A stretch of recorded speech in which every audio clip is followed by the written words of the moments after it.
Hi viewers, if you're thinking about using Purple Bricks, I encourage you to watch and learn what type of agent you might end up with. My name is John Livingstone, an investigative reporter, author, and journalist, and the creator of PurplebricksSUCKS.com. It is a public, consumer gripe, non-commercial website whose purpose is to help tell other consumers the possible horrors of dealing with Purple Bricks, a publicly listed company. The Purple Bricks agent that I got stuck with was a liar and generally incompetent. I suffered huge financial losses because of him. I hope this won't happen to anyone else. PurplebricksSUCKS.com has been contacted by almost 2,000 home sellers and realtors from the US, the UK, Australia, and Canada. Their stories are horrific. Purple Bricks seems to hire almost any warm body. However, there are some very good, ethical realtors who are lied to by Purple Bricks management as they are being recruited and then end up disappointing their sellers because they just don't have the time to provide proper service.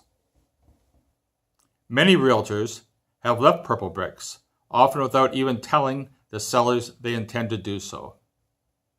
A common complaint received from Purple Bricks, realtors, or local real estate experts, as Purple Bricks insists on calling them, is that their compensation is so bad they cannot enjoy even a basic standard of living.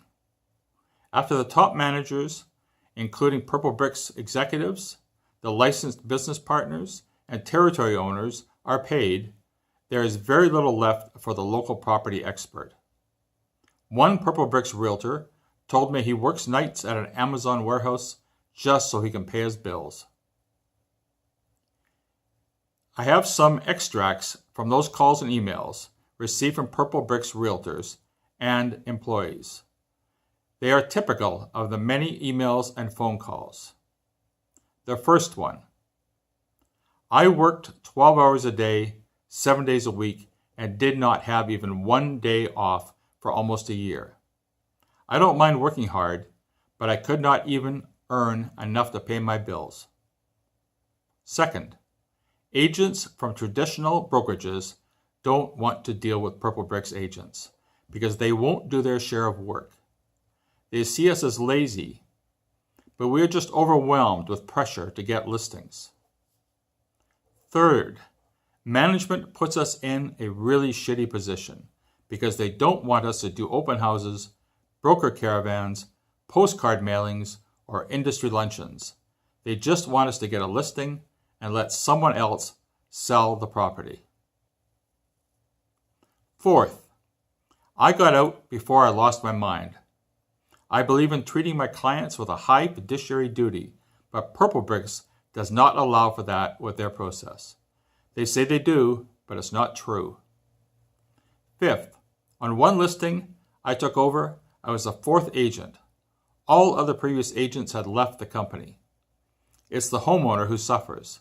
The house was on the market for 5 months and did not sell.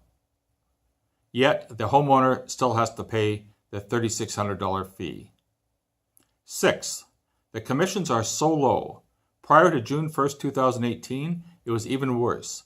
The territory manager got $600 and had to pay us a lousy $480 per listing.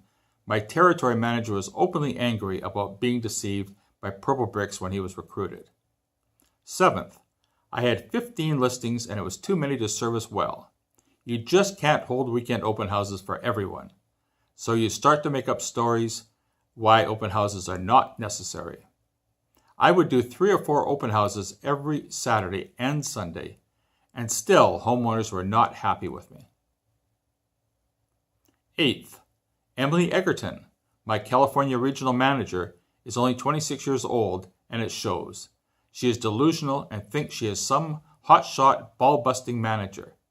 Actually, she is really immature and does things like organizing stupid contests to see who can get the most 5-star reviews from customers.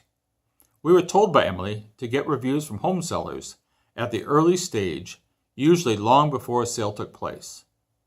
The pressure to get us to get reviews, and the pressure put on the home sellers to write the reviews was boiler room style, not professional at all.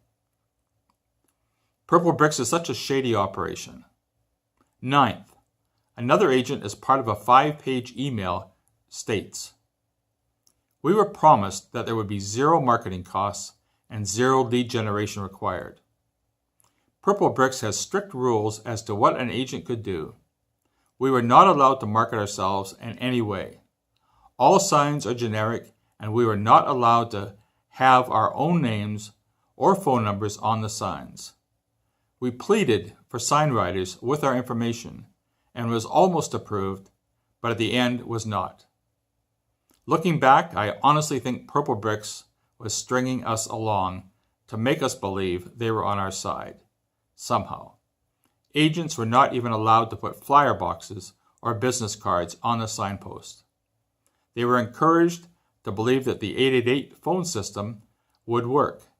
After having many listings, I did not get one call or any information from someone calling off a sign, and that is a major source of revenue for agents in a traditional agency.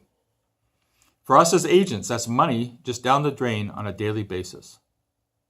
10th, they told every agent they would be a premier agent on Zillow, but only a select few were actually getting leads, and it was only a handful of leads at that. I only know this because I was one of them. 11th, this agent continues. The corporate structure at Purplebricks has proven that loyalty means nothing, and everyone is replaceable. It is very confusing to many why they would invest so much into agents and kick them to the curb with no explanation. A typical trainee will receive a 2-week stay in a nice hotel with breakfast and lunch provided daily, a laptop computer, multiple open houses, directional signs and frames, and other marketing material. The reality was so different once you become an employee of Purplebricks. Employees at headquarters seemed to be fired left and right. It was becoming a constant weekly thing when we would hear that so-and-so is no longer with the company. The turnover is incredible. This year, 2019, there is a lawsuit by several Purplebricks agents against the company about whether local real estate agents are employees or independent contractors. On this subject, another agent wrote, "At no point did you feel like a business partner or independent contractor. We completely lost sight that a realtor is supposed to have control over how they work, how successful they are, and how they spend their time. Purplebricks has many tactics to take that away. A major one is that they do not use the term realtor or broker. We were not allowed to use those terms in any social media or print marketing. Purplebricks had to approve every social media post and our bios on LinkedIn, Realtor.com, Zillow, etc. Taking away our titles was Purplebricks' way of taking away our power. Instead of realtors, we were local real estate experts. You are labeled as TOs, LBPs, or SAs. You forgot what it was like to run your own business like at a traditional brokerage. Realtors do not get fired in the traditional brokerage unless they do something illegal. It just doesn't happen. However, every day at Purplebricks, you feel like you could be the next one to be fired. You are constantly under the microscope. Performance reviews are a monthly occurrence, sometimes even weekly. You are pressured and forced to put extensive notes into Purplebricks' system so that you can be replaced at any time. Your value as an agent is diminished. You are nothing more than an employee living in fear of being fired. Another realtor writes, I felt Purplebricks was going to be the Uber for real estate, and I was going to be there from the beginning. What a farce. None of us knew what it was going to turn into. I am so glad to have my life back after quitting Purplebricks. Another very angry agent states, during the recruitment and training, we were told we would be making $120,000 to $300,000 per year depending on our area.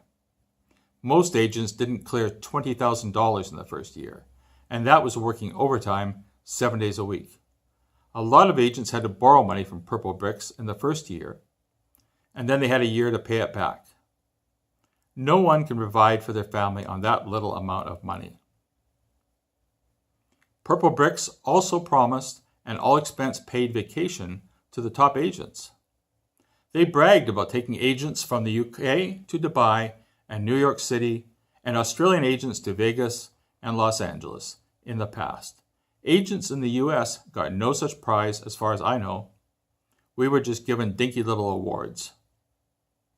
We were required to attend meetings and conferences with no compensation.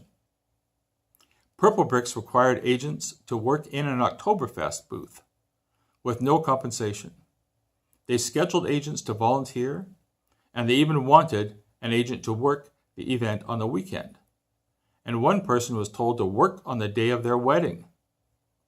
Agents are told how to manage their availability calendars, but we're strongly discouraged to take any time off, even on major holidays. We were told that we should be available on Christmas Day and the 4th of July. They kept telling us that we wouldn't want to miss out on an opportunity to get a listing. It was clear that if we did not agree, we could lose our jobs. Regarding the lawsuit by realtors against Purplebricks, many agents have written emails with the common complaint that they are not allowed to manage their own time. Being micromanaged by corporate is a common refrain. All materials are supplied by corporate, and how we use them has strict rules. We all know that we could be fired at any time. We must participate in a promotional program to maximize sales. We definitely cannot pursue any other income generating activities that might conflict with expectations of Purplebricks management to be available on 24/7 basis. My local property expert, or lazy ass as I call him, sold my house because a traditional realtor knew my home from a past transaction. My realtor was so lazy and hopeless that when he received an offer from the buyer, it was almost 24 hours until he was available to discuss it. Then he wanted me to decide on what to do with the offer an hour before the offer expired. He hammered me to make a decision. Virtually no negotiation, no discussion. He would not meet with me. In my opinion, you should not believe Purplebricks ads, and especially don't believe their real estate agents. In my opinion, they are the bottom of the barrel if they are still at Purplebricks. My financial losses are proof of this.